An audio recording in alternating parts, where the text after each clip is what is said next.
What is happening today with Deshaun Watson, the NFL, and the Players Association? Well, I think like the best way to kind of do it is to back up a couple of weeks. There have been some settlement talks, and this is actually more common than people realize. That there, often is to avoid a lengthy appeals process. Settlement talks when we're in a case like this. Those didn't go much of anywhere, and the main reason why is the NFL insisted on at least a year suspension, and Deshaun Watson's side was not going to accept a year suspension. So talks broke down about 2 weeks ago. Last week, this hearing was scheduled. And today, Sue L. Robinson, the former U.S.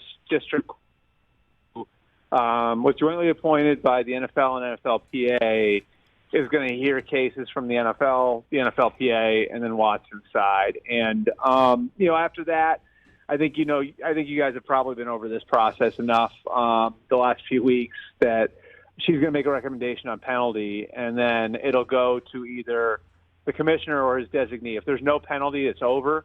But if there is any sort of penalty, then the commissioner or his designee can alter that penalty.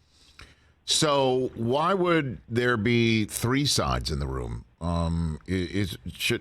Watson has his own personal rep in the room. Is Rusty Harden? Why? What is that? That's allowable, I guess. So basically, the way you want to look at it, the NFL is obviously presenting its case and what it's recommending, as sanctions here. The NFLPA is in there to basically legislate any matters of collective bargaining. So anything that applies to the CBA as it was negotiated a couple of years ago. Jeffrey Kessler's in the room to negotiate to make that argument, and then Rusty Harden would be in there to argue the facts of the case on behalf of Watson.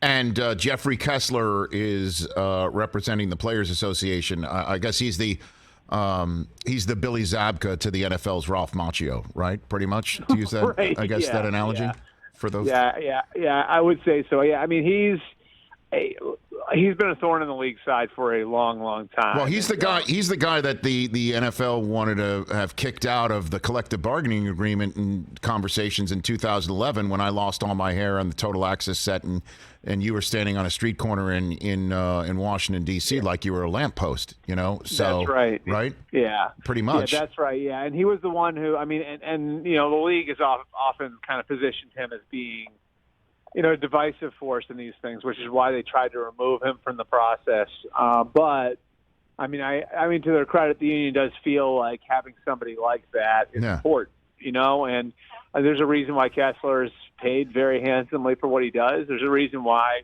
he's been hired by unions in other sports. Okay. He's effective. He's incredible. I mean, he's terrific at his job. He really is. He's a goat when it comes to unions and things of that nature. So, what is the union's case? Like, we clearly know what the NFL's case is, and there's been a lot of stories. Mark Maskey of the Washington Post, I believe it was last Friday or 2 Fridays ago, saying that the league wants a year, and you're even hearing like an open suspension, indefinite suspension that the league might put on the table there. What's the Players Association case going to look like? One thing I can clarify for you guys too on the league side, like what it is under the CBA is termed banishment, which basically means Deshaun Watson would be banished from the NFL. It would be as if he's not a player at all, and then after a year he could apply for reinstatement, which in a lot of cases, like when we've seen banishment in the past, it has wound up being a year. But, I think from a logistical standpoint, it's a little different than just like a flat year suspension in that he has to reapply to get back in and go through a process to get back into the NFL. So that's what the league is going for. The union's case here is interesting because it relates to the cases of the individual owners and the way that the league has handled cases of individual owners. And the three names that they brought up, and I know people have pointed to Jerry Richardson. That one doesn't really apply here because Jerry Richardson almost immediately decided to sell his team. So there wasn't really room for sanctions in that case because he was gone so quickly. But with Snyder, with Jones and Kraft in their individual cases, and then, of course, what's happened with Snyder over the last 2 years, the union is going to make the case that suspending a player for a year based on the premise that owners are held to a higher standard wouldn't be equitable to the way they treated those three owners over the last 3 years. And the other case the union is going to make here is that the NFL has really had a hard time, finding credible facts here. And we can argue to we're blue in the face on that. Like I'm just telling you what the union case is going to be here. That's why I'm asking. That like the league today is only going to present the cases of 5 women. And I believe one of those women is not among the 24 plaintiffs. So they're going to basically present 4 out of 24 at most, and then 5 out of the number would be 66, right?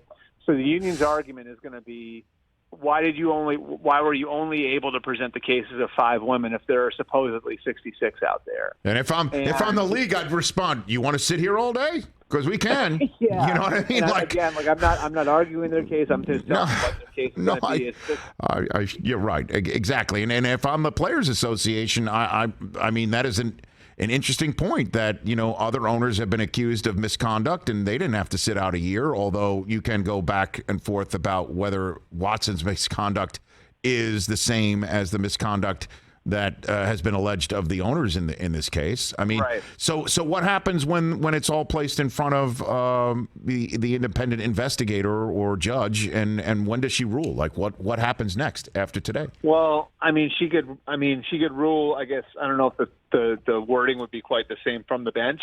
You know what I mean? Yes. So I guess she could rule this week if she wanted to. When she's done hearing, she could also, take all this under consideration and deliberate. Yeah. I think one of the things that we've sort of all been looking at is like the idea of a bad news dump, right? Like, as you've been around this for longer than I have, Rich. I mean, Friday is sort of the high holy day of NFL bad news dumps. You know what I mean? Like the Friday right before the 4th of July. So I understand why people think that. I just don't know that Sue Robinson is going to adhere to that timeline. I don't know that it's really in her interest at all to spare the NFL bad publicity, so I don't know that it's that predictable when she's going to make a ruling. She could make a ruling, like I said, like as soon as after she hears all the cases, she could take it under advisement and just, kind of sort through some things.